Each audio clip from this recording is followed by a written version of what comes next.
எங்கப்பா அம்மாவே காணும்? ஏன்ப்பா அம்மா தேடுறியா? அது என்ன அது?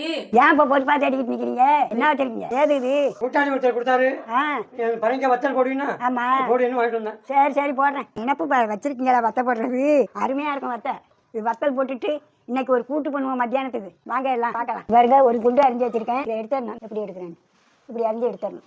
பட்டையை எடுத்துக்கிட்டு நைஸாக அரிஞ்சுக்குவோம். இது மாதிரி கீத்து போட்டுக்கிட்டு நைஸாக அரிஞ்சுக்கணும். இப்படியே இது பாருங்க அரிஞ்சுக்கணும். இப்போ பரங்கிக்காலாம் நைஸாக அரிஞ்சு கொடுத்துட்டாங்க. நான் அலசி அள்ளி வச்சுட்டு இப்போ தாளிச்சிக்கலாம். தாளிக்கிறதுக்கு 2 பட்டை மிளகா, கொஞ்சம் கடுகு உளுத்தம் பருப்பும் போட்டிருக்கேன். அதோட ஒரு கொத்து கருவேப்பிலை. இப்போ அலசி அள்ளி வச்சிருக்க பரங்கிக்காயை அதோட சேர்த்துக்கலாம். தேவையான அளவு உப்பு. இந்த பரங்கிக்காய் வேகிறதுக்கு ஒரு 1/4 டம்ளர் அளவுக்கு தண்ணி ஊற்றிக்கலாம். அவ்வளோதான். இப்போ இதை மூடி வச்சுலாம் 5 நிமிஷம் வேகட்டும். பரங்கிக்காய் வந்துட்டு இந்த தேங்காய் பூ போடுறேன் பாருங்க. எப்படி வந்துருக்குன்னு பாருங்க.